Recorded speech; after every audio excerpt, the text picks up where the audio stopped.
Hello, welcome back to my channel. কেমন আছো তোমরা সবাই? আবার কিন্তু অনেক দিন পর একটা ভিডিও নিয়ে চলে এসেছি।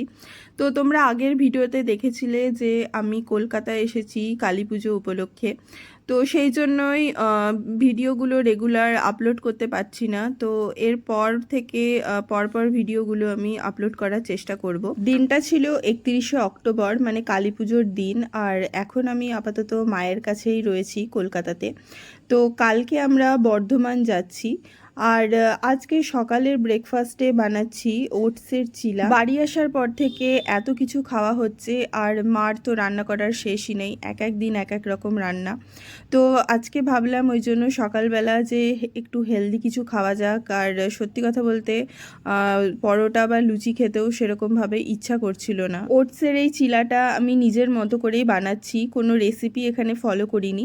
হাতের কাছে যে সবজিগুলো ছিল আর তার সাথে কিছু ঘরোয়া মশলা আর একটু আদা কুচি, পেঁয়াজ কুচি, লঙ্কা কুচি। সত্যি কথা বলতে কি, চিলাটা যখন বানাচ্ছিলাম তখন নিজেও জানতাম না যে খেতে কেমন হবে। চিলাটা তৈরি করে সবাইকে বানিয়ে খাওয়ানোর পর সবাই কিন্তু দারুণ বলেছে।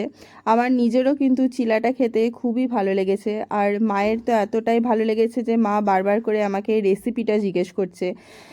তো আমি সেভাবে তো ওইভাবে কোনো রেসিপি ফলো করে বানাইনি, তবে যতটুকুনি মনে ছিল মাকে সবটাই ডিটেলসে বললাম।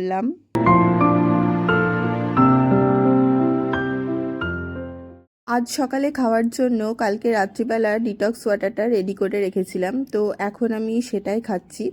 তো এখানে আমি ডিটক্স ওয়াটার করতে নিয়েছি হচ্ছে শসা, লেবু আর কিছু মিক্সড সিড ছিল, তো সেগুলো দিয়ে দিয়েছিলাম। বাড়িতে এমনি সপ্তাহে একদিন করে এই ডিটক্স ওয়াটারটা আমি খাই। তাছাড়া বাইরের খাবার অথবা খুব স্পাইসি যদি খাওয়া হয়ে যায় তাহলেও এই ওয়াটারটা আমি খেয়ে থাকি। কাল আমরা আবার বর্ধমান যাচ্ছি আমার শ্বশুর বাড়িতে, তো সেই জন্য এখন এই ব্যাগপত্র গুছিয়ে নেব। আমরা টোটাল 3টে ট্রলি এনেছিলাম ব্যাঙ্গালোর থেকে, তো তার মধ্যে 2টো ট্রলি নিয়ে যাচ্ছি, একটা অমিতাভ ট্রলি, আর এই ছোট ট্রলিটা নিয়ে যাচ্ছি আমার আর রিখিয়ার জামা কাপড়। তো এই ট্রলিটাতে আমার আর রিখিয়ার সমস্ত জামা কাপড় এবং অন্যান্য যেসব জিনিসপত্রগুলো আছে সেগুলো সমস্ত প্যাক করে নেব। এমনিতে কিন্তু আমাদের 3জনের জামা কাপড় বলতে গেলে খুব কমই এনেছি, কারণ একে তো পুজোর পরে বাড়ি আসছি, প্রত্যেকে কিছু না কিছু জামা কাপড় 3জনের জন্য কিনে রেখেছে আগে থেকে। আর তাছাড়াও এখান থেকে কিন্তু যাওয়ার সময় এমন অনেক জিনিস আছে যেগুলো আমি এখান থেকে কিনে নিয়ে যাই, তো সেই জন্যও কিন্তু ব্যাগে জায়গা থাকাটা খুব দরকার। এছাড়াও অন্যান্য খাবারেরও জিনিসপত্র থাকে, আর মা নিজের হাতে নাড়ু, বড়ি, আচার এগুলো বানিয়ে আমাকে দিয়ে দেয়।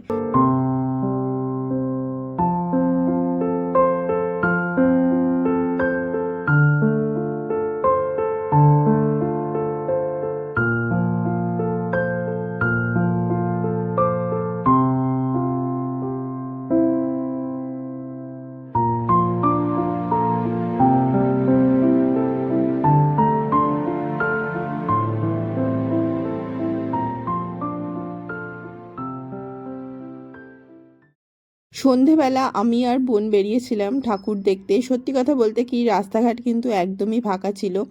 আর কালী পুজোর দিনে সবাই বোধহয় বাড়ি থেকে একটু কমই বেরোয়, বাড়িতেই সেলিব্রেটটা বেশি করে। আমাদের এখানে রাস্তাটা কিন্তু কালী পুজোতে খুব সুন্দর সাজিয়েছে, দুর্গা পুজোতেও কিন্তু এই একইভাবে গোটা রাস্তাটা সাজানো হয়, আর দেখতে এত সুন্দর লাগে যে কি বলবো। বেসিক্যালি আমাদের প্ল্যান আছে যে প্রথমে একটা আমরা ক্যাফেতে গিয়ে বসবো, তারপর ওখানে টুকটাক কিছু খাওয়া দাওয়া আর তার সাথে গল্প। তো আনফর্চুনেটলি আজকের দিনে ওই ক্যাফেটা বন্ধ, আর আমরা সেটা আগে থেকে জানতাম না, অনেকটা রাস্তা হেঁটেও গেলাম, তো গিয়ে দেখলাম যে ক্যাফেটা বন্ধ। তো কি করব অগত্যা, ওই জন্য আশেপাশে যে কটা ঠাকুর ছিল সেই কটা ঠাকুরই দেখলাম।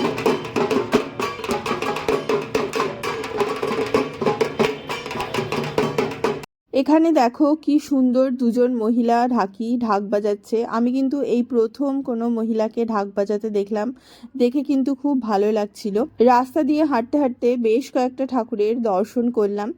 এরপর ভাবলাম যে শুধুমাত্র বাড়ি ফিরে গিয়ে লাভ নেই, তার থেকে বরং অন্য কোনো ক্যাফেতে ট্রাই করা যাক। তো এই ক্যাফেটায় কিন্তু এর আগে আমি এসেছি, এটা আমার এখানে দ্বিতীয়বার আসা। আমরা ওখানে গিয়ে অর্ডার করলাম প্রথমে একটা কোল্ড কফি আর একটা চকলেট শেক। তো আমার কিন্তু এখানে পাস্তাটা ট্রাই করার খুব ইচ্ছা ছিল, শুনেছি ওটা নাকি খুব ভালো খেতে, কিন্তু বোন বলল যে ও খাবে না। আর যেহেতু পরিমাণ অনেকটা ছিল, একা আমার পক্ষে খাওয়াও সম্ভব ছিল না, ওই জন্য একটা চিকেন স্যান্ডউইচই অর্ডার করলাম। খাওয়া দাওয়া পর্ব মিটে গেলে রাস্তা দিয়ে হাঁটতে কী যে ভালো লাগছিল তোমাদেরকে বলে বোঝাতে পারবো না। যতই আমরা যেখানেই যাই না কেন, এই পুজোর দিনগুলোতে নিজের জায়গায় থাকার আনন্দই কিন্তু আলাদা। এই বছর দুর্গাপুজোতে ব্যাঙ্গালোরেই ছিলাম, কলকাতায় আসতে পারিনি। ওখানে কিন্তু আমরা প্রচুর মজা করেছি বন্ধু বান্ধবের সাথে। কিন্তু কি বলতো, দুর্গাপুজোয় কলকাতার কিন্তু থাকাটাই একটা আলাদাই অনুভূতি।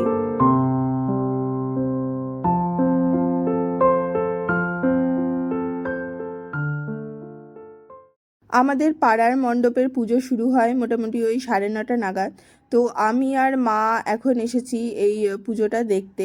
তার সাথে পাড়ার কাকিমা, জেঠিমা, বৌদি সবাই এসেছিলেন। তো পুজো দেখার পাশাপাশি কিন্তু তাদের সাথে অনেক দিন পর অনেক গল্প হলো, আর এই সময়টা কিন্তু অনেকটা ভালো কাটলো।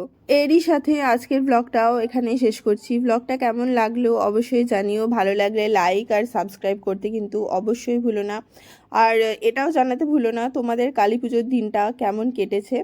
তো আজকের মতো এই পর্যন্তই, খুব শিগগিরই দেখা হচ্ছে তোমাদের সাথে নতুন আরেকটি ব্লগে।